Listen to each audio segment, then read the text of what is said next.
This is Pet Life Radio. Let's talk pets.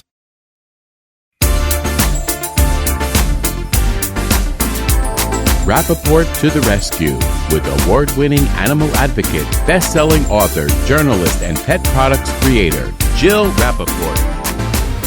Hi, welcome to Rappaport to the Rescue. I'm Jill Rappaport. Now, if you've been following and listening to my podcast, and I sure hope you have, you know that I've had some pretty incredible guests on this show. A-list for sure. Actors, musicians, supermodels, national talk show hosts, network news correspondents, and newsmakers, all with one thing in common. They are true megastars in front of the camera. Well, my guest today is a superstar behind the lens. Doug Liman is one of the most revered and respected directors and producers in the business today. He is the man responsible for such blockbuster hits like Swingers, Go, The Bourne Identity, Mr. and Mrs. Smith, Jumper, Edge of Tomorrow, and American Made. And Liman's latest film is the remake of the 1989 cult classic Roadhouse, which was just released on Amazon Prime Video and starring Jake Gyllenhaal, all buffed up for that one. But what you may not know about this incredibly gifted filmmaker is that he is also obsessed and absolutely adores animals. Of course, that's why he's on the show, right? And that's why I couldn't wait to get him on this show. His animals have always been and are truly children to him. Everything from dogs to goats. Can't wait to hear about that pet. So when we come back, award-winning director and producer Doug Liman on Rappaport to the Rescue. Take a bite out of your competition.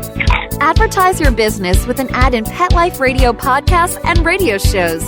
There is no other pet-related media that is as large and reaches more pet parents and pet lovers than Pet Life Radio. With over 7 million monthly listeners, Pet Life Radio podcasts are available on all major podcast platforms. And our live radio stream goes out to over 250 million subscribers on iHeartRadio, Odyssey, TuneIn, and other streaming apps. For more information on how you can advertise on the #1 pet podcast and radio network, visit PetLifeRadio.com/advertise today.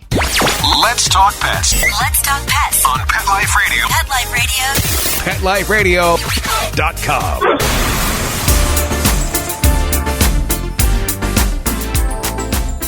Welcome back to Rappaport to the Rescue. I'm Jill Rappaport. My guest today, director-producer Doug Liman, who has had hit after hit on the big screen with beloved and powerhouse films like Swingers, The Bourne Identity, Fair Game, Mr. and Mrs. Smith, and his newly released Roadhouse, just to name a few. And on the small screen, Liman has also produced Ratings Gold with The O.C., Covert Affairs, and Suits. He is also the recipient of several coveted awards for his filmmaking. I am thrilled to have Doug here with me today, not only for his talent, but especially for his love of everything on four legs. This guy is crazy about animals, so I'm crazy about you, Doug. Welcome to Rappaport to the Rescue. Thank you. Yeah, no, it doesn't go over well in my relationships, but my screensaver on my phone is my beloved goat, Ruby. Oh, you know what? And I was reading about Ruby, seeing the pictures, watching her walk around with a leash. Those stories are legendary. Tell us about your goat, Ruby. I have a small farm in Martha's Vineyard because I love animals. And, like a farm is really the best way to just have animals and have, maybe something beyond just having a dog. So I'll try to tame almost any animal. A raccoon got into my chicken coop and I caught it and it have a heart trap and spent a little time trying to tame the raccoon unsuccessfully. I adopted a troubled goat that wasn't getting along with other goats. And so I took her in, Ruby. And we have no idea how old she is, but she's definitely older than she's way beyond how long goats are supposed to live, for sure. And your neighbors all know her, and some love her, and others... She's been hard to contain, so she likes to go down to the beach, and some people love seeing this, a wild farm animal on the beach. And she's a little rambunctious. I mean, she loves men, and she's a little mean to women and children.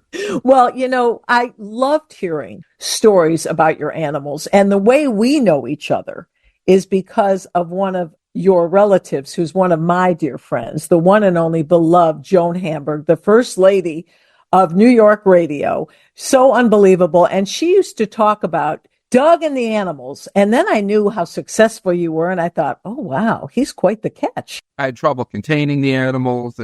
Sometimes the goat and the pigs would just take off down the road and I'm off making movies. So I'd get a call, from either the police in Chilmark or from a neighbor being like, your pigs and your goat are here and they're 2 miles down the road from your house. And you have to try to convince someone to help try to get them, because I'm not there to recover them. And I know your love of dogs. And I believe one of your pets, when he passed, you actually gave a funeral for that dog, an official funeral. You're acting like that's unusual. I think it's norm. I'm asking, you did it, right? Having a farm, you learn some expressions that we sort of take for granted. You sort of learn where they come from. Like, don't hog, is a, expression we use all the time. Like, don't hog the computer, don't hog the, but like when you actually have pigs you put food out, you realize where the term hogging comes from. I have sheep and you understand where the word sheepish comes from. And during my dog's funeral, I did learn where the sort of nail in the coffin comes from. Well, I know how much that dog meant to you. And wasn't this the dog that I believe many, many years ago, might have been even in the year 2000, ran away and you offered a reward, and also whoever would return the dog would get a role in the Bourne Identity? Is that a true story? That is. I still have the wanted flyers. It's like one of my, souvenirs that I keep up in my apartment. Turns out he didn't run away. We thought he'd run away. Turns out he'd been kidnapped and kidnapped for 3.5 years. Oh my goodness, this is unbelievable. While I was making the TV show, The OC, I got a ransom call. Are you kidding me? This is unbelievable. And they said if I gave them $10,000, I'd get the dog back. Otherwise, I'd never see the dog again.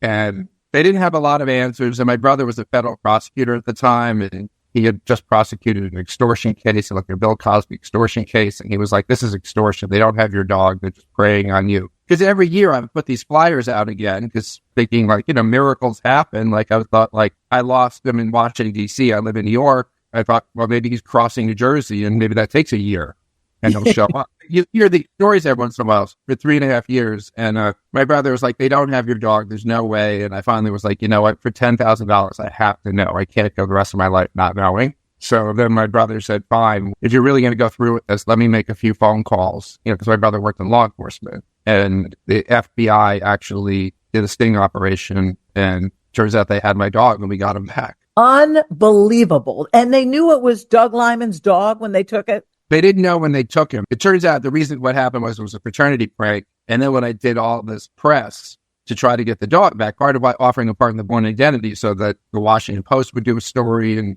so people would see that. And then if someone saw the dog walking around, they would be like, oh, we know whose dog that is. The problem was it was a prank by a fraternity. And once they realized this dog is famous, they were like, we're going to get in trouble. And so they called like a fraternity alum who lived in Ohio. And they said, will you take this dog? Because if we get caught with this dog, like the fraternity's going to get kicked off campus.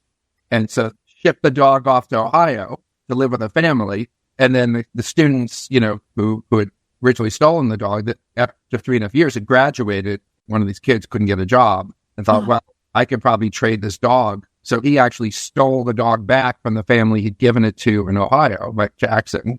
This is a movie, Doug. And the thing is, Jackson actually lived to 17 and a half for a big Australian Shepherd. So I got the years back with interest.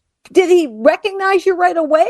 How did he look? What was the reunion like? It actually was on Good Morning America, the reunion. My girlfriend, who also co-owned him, they had the tearful, huggy reunion. Eventually, he became the love of my life. The dog I'm referring to with the coffin is Jackson, and I've never replaced it. I've never gotten another dog. I know. I know you have 4 dogs, but sometimes you have a dog that's so special. I have a goat now, but you just can never replace Jackson. Unbelievable story. And I really do think this is a movie, but that's your area. I set up you in the open and then live to you, and I mentioned your awards. And I know, and I've heard you say this, that you don't even like to hear awards associated with your name. Why is that? I like awards, everyone likes accolades. I like good reviews and awards, but I don't want to chase awards.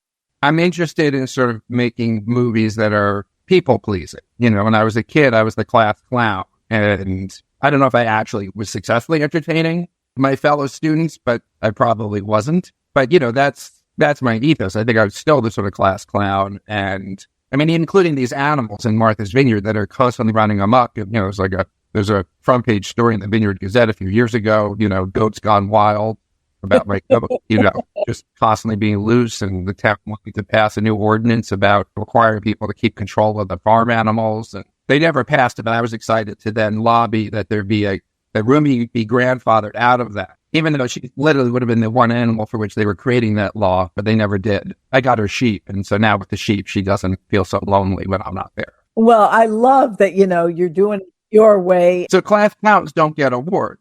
They don't get straight A's, by the way. Exactly. And they don't get awards. But I know that for you, that's the least of it. For you, it's making these incredible films about anti-heroes and really making movies that have so much impact. And if the awards come, it's nice, but you don't necessarily want it associated with your name. You'd rather be known as a filmmaker first instead of award-winning filmmaker. Yeah, I just like, when I hear award-winning filmmaker, I'm like, oh, is the film going to be boring? And, you know, the list of the films you've made and the stars that you've worked with, from Tom Cruise to Brad Pitt, Angelina Jolie. And I want to talk about that because while you were making Mr. and Mrs. Smith, perhaps the biggest personal breakup was going on in all of entertainment. Everybody was talking about Brangelina and Jennifer, and that was all during this movie. I would imagine it helped box office sales, but it also, for you as a creative person, was probably a little irritating. There were challenges just in that, first of all, they were getting so famous, you know, and the affair was making them so famous that, like, it became harder to film just to try to keep paparazzi away. And, you know, we would sort of, Brad Pitt would ride a motorcycle to work and we would know he was getting close because we'd hear the helicopters first, because there'd be paparazzi and helicopters following him. And probably like one of my like favorite images in my mind from the movie is during the press tour, we were in Santa Monica and there are these two hotels next to each other, Shutters and Casa del Mar. They're right across the street from each other, and we were doing press between both hotels. And we were in Casa del Mar, and then we needed to move, you know, it was with Brad and Angie, to Shutters across the street. And there were like 1,000 reporters outside the building.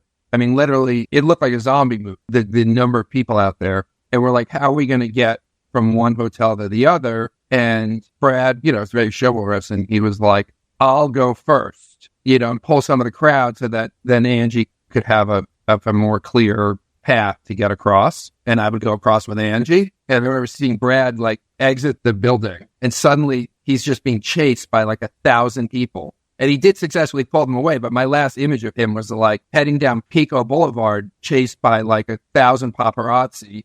And then Angie and I had a clear route to then just get across. And like, we didn't see him for like an hour. But I'm sure it also helped with the box office because there was so much curiosity factor after that. Everyone wanted to see that chemistry between the two of them, which was red hot in that film, Doug. And sadly, they're getting the same attention now for the opposite reason, for their bitter divorce. I salute any relationship in Hollywood. But the people you've worked with, and I've heard these celebrities talk about you. We talked also about Tom Cruise, Anne Hathaway, Jake Gyllenhaal now. When they hear it's a Doug Liman film, 2 words, I'm in. It's unbelievable. The people that immediately gravitate towards you and never seem to say no to you. I get said no to all the time. By big stars, Doug? Really? I know, but I ask a lot. But no, I mean, I am in a really, really fortunate place in my life where the people really do say yes. And I'm super appreciative of that.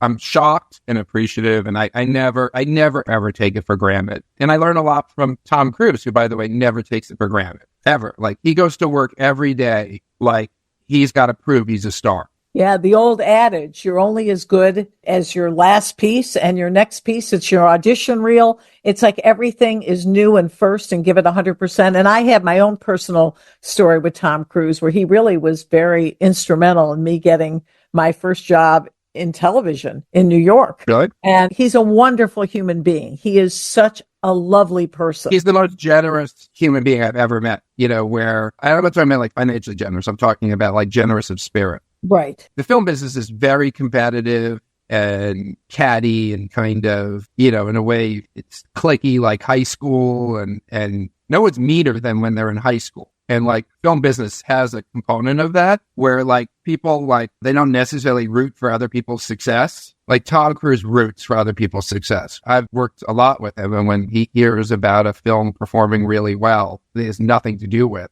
He's so happy for those people. When Roadhouse came out, you were hoping, we all thought it was going to be a major theatrical release. And then you found out it was going to Amazon Prime Video. You are not happy. No. You know, there's just some movies that are a party that you want to share together. You know, like a lot of Top Gun. If you have a lot of Tom Cruise films like Top Gun or something, like I don't know how good Top Gun really is as a movie if you just sat down and watched it. But when you sit and communally watch it, it brings people together in a way that only movies can do. Right. And Roadhouse was conceived that way. Was, you know, my contract says it's a theatrical film. It was made for a movie called MGM, that only studio, it's a storied studio behind the Bond franchise. They only do theatrical films, but Amazon bought MGM while we were making the movie. And they said, you know, well, just trust us. We'll do what's right for the movie. And the deal was just going through while I was making the movie. So I was like, yeah, of course, they don't really know what they're doing yet. But if the movie's great, they'll put it in theaters. And if it's not great, you know, then it doesn't deserve to go in theaters. But it was great. Yeah, the movie should be good if you're going to put money into putting it into theaters. Right. I'm into that. But then here was Amazon going, you know, it's my highest testing film. And I've had films that have Born Identities, you know, multi-billion-dollar franchise. So when it's my highest testing film, like that's not insignificant. And Amazon was like, we're going to use it to sell ads on Amazon Prime. It's not just that they were going to stream it, that they're like, it's going to become a TV movie with advertising. And I was like, that is not what we signed up for. And I get that this can generate revenue for you, but it's not right to me. It's not right to the people who are in the movie. You know, I promised Jake Gyllenhaal when we were going to, you know, when I cast him in the movie, I said, this role will propel you into the next level of stardom. Yeah. And it also denies Jake an Oscar nomination. I don't know if he'd get that, but he would have been a bona fide box office star. The way that Born Identity did that for Matt Damon. And Mr. and Mrs. Smith did that for Angelina Jolie, and it put her in a different kind of movie than she'd been in before. So it was just wrong for everybody involved in the movie, and most of all for the audience. Well, I saw it in my bed, surrounded with my dogs, and I was into it. I mean, you know, I know it's not quite the same as a theatrical experience, but man, it packed a punch, and I found it to be so entertaining, so wonderful. I mean, I couldn't take my eyes off Jake Gyllenhaal's abs. I got to be honest. I never saw a physique like that. I don't remember him looking like that in Brokeback Mountain. No, well, that's the whole film that started because Jake and I were having dinner in New York City to actually talk about a different movie. But Jake was talking about the way he was talking about his career. I was like, suddenly in my back of my head, I just read the script for Roadhouse. I was like, forget about the movie we were meeting on. Like, we should talk about Roadhouse. And I had seen Jake that summer in Martha's Vineyard with his shirt off. We both did the same road race, and I had noticed his physique. From a filmmaker standpoint.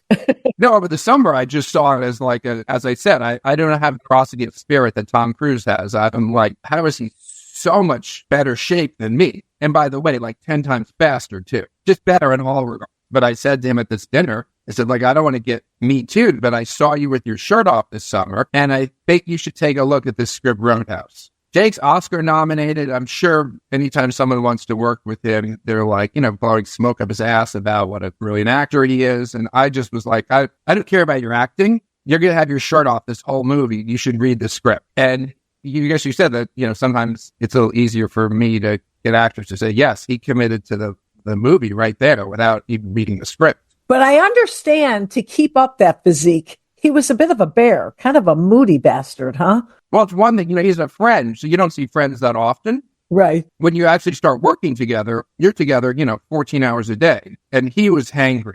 The work that goes into looking like that, like we all have ripped abs like Jake. They're just underneath a bunch of fat. So you have to starve yourself to reveal them.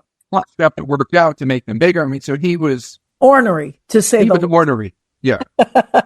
Well, yeah, you had to feed the guy. I mean, he had to keep up his energy and his strength. No, he's eating like, you know, bland chicken breast, you know, and an exact size piece of it, just enough to keep him alive.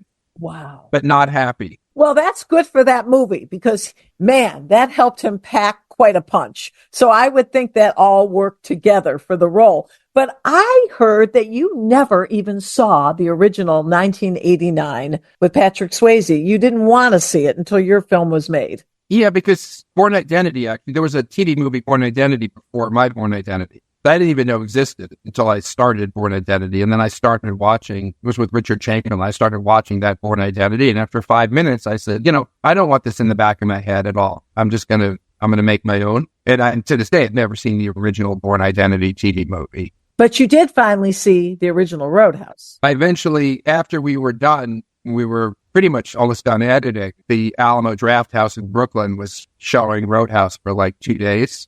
And Joel Silver is my producer on Roadhouse. He produced the original Roadhouse in the 80s. And we took the whole editing room to go see the movie Alamo Draft House. I imagine the first one felt and looked kind of colorless to you compared to what you have created. Yeah, I know that the original Roadhouse is truly beloved. Joel Silver will be the first to say it's not a good movie. He's the one who produced it. But you can't argue with the fact that all these years later, it still has an audience and it's somehow entered our zeitgeist. And that's the reason I was fighting Amazon on the streaming release is that, movies that play in theaters can become part of our zeitgeist. That's right. Even movies that don't do well, like the original Roadhouse was a flop in the theaters. But it's part of our zeitgeist. I mean, it's made fun of on Modern Family. There's, and movies that come out on streaming. If I told you to like Amazon's top streaming hits from last year, you've never heard of them. And they're movies that Amazon's proud of. Like they don't necessarily cross over. But this one got a lot of buzz. First of all, Jake was on a million shows promoting it. People wanted to see this one. So let me ask you, Doug, having directed the biggest names on the planet in this business, when they do a crappy take, how do you handle that? How do you say, maybe we should do it again, or that wasn't your best? Do you walk on eggshells, or do you just put it out there? Because you've got chutzpah. My cousin, your good friend, Joan Hamburg, was always sort of told me, you got to bury a critique between two compliments. Right. She calls it, some kind of something sandwich, but like, I just go for the critique. These days, I'll sort of, maybe start a movie, tell someone like, look, we're all together because we respect each other. I'll tell you that right now. I'm not going to repeat that ever again. Like now, anything you hear out of my mouth is just going to be negative. I'm giving you the one compliment at the beginning, and then like I'm not going to bother every time. There was a scene I was doing a film American Made with Tom Cruise, and there was a scene that we were having a lot of trouble with, and it just wasn't working. It turns out there was a problem with the writing of the scene, but you don't know that while you're trying to shoot it. You're like, we would do a take of the scene, and then I call cut, and then I would try to say something a little nice and then be like, okay, that was, and then the nice thing, and then go, but let's try this. They have to look winning on screen. You're like a coach, Yeah, you don't want to deflate those huge. You don't want to deflate them because they got to look like movie stars on screen. So, but after 50 takes, you start running out of a nice thing to say. We did a take and I called cut and I go, that was, and I'm literally trying to find like some kind of something positive to say and I'm struggling. And Tom Cruise goes, terrible? Then I go, yeah, that was terrible. And he goes, I knew it was terrible. I was like, to be honest, it was awful. And Tom was like, I knew it was awful while I was doing it. And then we just started riffing on how freaking bad he was in that last take and sort of relishing in it. And, I love when you can create a safe space because Tom creates a safe space for me to take chances and fail. And that's kind of magical when you get that safe space where you can try something, fall flat on your face, and we can just laugh about it. Well, you've made amazing movies, and we talked about this in the beginning about anti-heroes. And because you love animals so much, would there ever be a possibility, Doug, like a film like My Dog Skip, a sweet, loving animal story? Are you going to go for a Cujo? Because I could see you doing an animal movie. I call my goat Sweet Ruby, but like my niece is around the corner. If I asked her to come over and tell me what she thinks of Ruby, I think she would be using the word mean. So you'd make a Cujo. So my beloved Ruby is an anti-hero to most people who meet her, or just a mean goat, mean old goat. So that's obviously who I'm attracted to as character. I'm going to stay on you to maybe open up your heart and home to another rescue dog. If I find a mean one, mean as a snake, I'm going to be contacting you. One that's all growling and Well, grizzling. I'm open to the idea of getting a dog to protect my chickens. Oh, yes. Very Would have to important. live out there with the chickens, but yeah. Actually, the Australian Shepherd, they're the best. They're such great animals for protecting farms. Jackson was an Australian Shepherd. Yeah, livestock. They're the best for that. Now, I understand you also have a really exciting summer coming up. You're going to be working with Matt Damon again and Casey Affleck. Yeah, I mean, we finished working. The film's coming out. It's coming out then. Coming out, the very beginning of August. It's a comedy. Last time I directed Matt was Born Identity, and very different. This is a very different role, but it's a heist film. There's action in it, but Matt and Casey are brilliant together. Is this the first time they've been together since Good Will Hunting in a movie? No, like Matt's in Oppenheimer, Casey's also in Oppenheimer. Oh, like, that's right. That's right. If you look at their filmographies, like there's a lot of overlap, but this is a two-hander. Wow. It's not like Matt in a bigger role and Casey in a smaller role. So they're equal. They're all best friends. Exactly equal. And Matt and Casey are as salt of the earth, solid, great human beings as exist. People always complimenting movie stars. Like you wouldn't even know Matt's a movie star. Like he is just salt of the earth. Casey's like as solid as it comes. They're both great fathers. He's such a nice guy. I got to interview him for a film called Rounders many years ago. They're just fantastic. But despite all that, once you get them together, and Ben, because Ben was the producer, Ben Affleck, you're like, I'm in someone else's family, and there's insanity.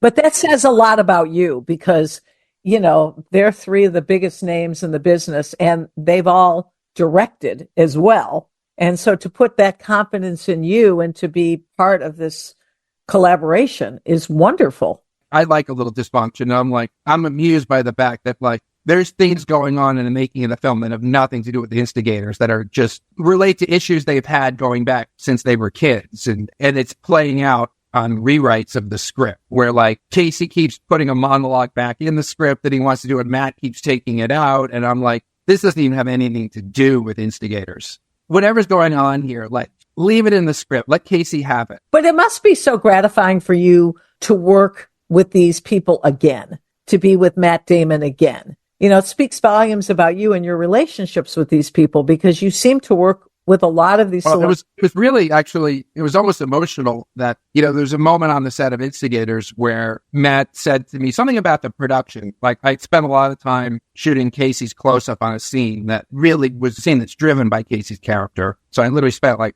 or 5 hours just on Casey. And then it was time to turn around and film Matt's side. And Matt said, just so you know, there's no ego in this for me. This is Casey's scene. If you get it in 5 minutes with me, don't feel like you got to balance it and shoot me for as long as you shot Casey's. Movies are like going to war and you got to allocate your resources where they're needed. And I totally agree with you having allocated the resources of this scene to Casey. You don't need to allocate anything to me. I thought, wow, he has really grown as an actor and a filmmaker, really sees the big picture. And in that moment, I was thinking, I've probably grown too. I don't see it, but he's probably looking at me and seeing how I've evolved since Born Identity. And that gave me a kind of confidence going in from that point forward on Instigators of just feeling I probably have grown. Because, every movie you sort of start from scratch. Right. Really build on anything you've done before. Because the movies aren't like each other and you're hiring different crew and different actors. And so until that moment, I hadn't necessarily felt that I had grown or learned anything over the years of making films. And in that moment, I thought, I probably have. I don't see it, but Matt is probably seeing it in me. Well, I'll tell you something. I'm really excited to see this comedy in August. This is going to be great. What a year you've had. Both of these huge films. And you never take a break. You are always on the go. And when you're not making films, you're in your plane. You still flying your own plane? I do.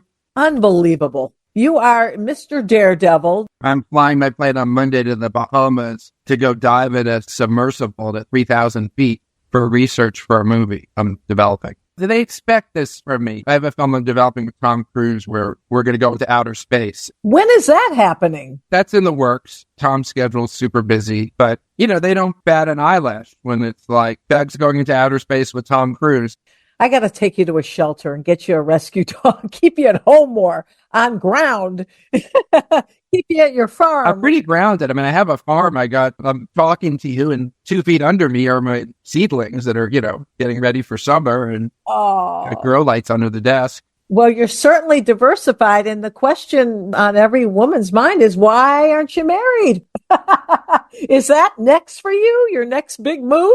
That's probably your most frightening move, right? I mean, marriage is sort of a conventional thing to do. And, like, you're not conventional. The best thing to come out of this space film, because, I often am challenged of like, why can't you be more normal? Especially that is something my girlfriend says often. And I'm like, I'm going into outer space with Tom Cruise. If you want normal, you got the wrong guy.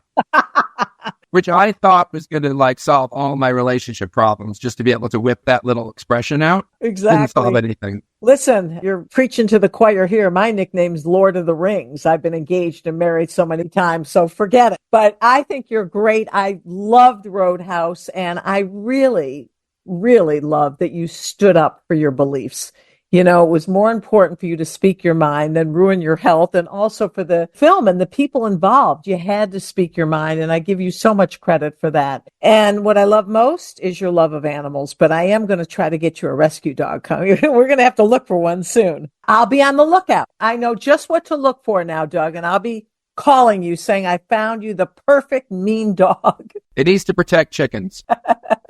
But thank you so much for taking the time. I know how incredibly busy you are. And if you're not in outer space or in the ocean, it's great to have you here. So we really appreciate it. Thank you so much. Thank you. It's so nice talking to you. So nice talking to you. And remember, just like Doug, please open up your hearts and homes to an animal in need. I promise it will be the best gift you give yourself. Thanks for tuning in today to Rappaport to the Rescue.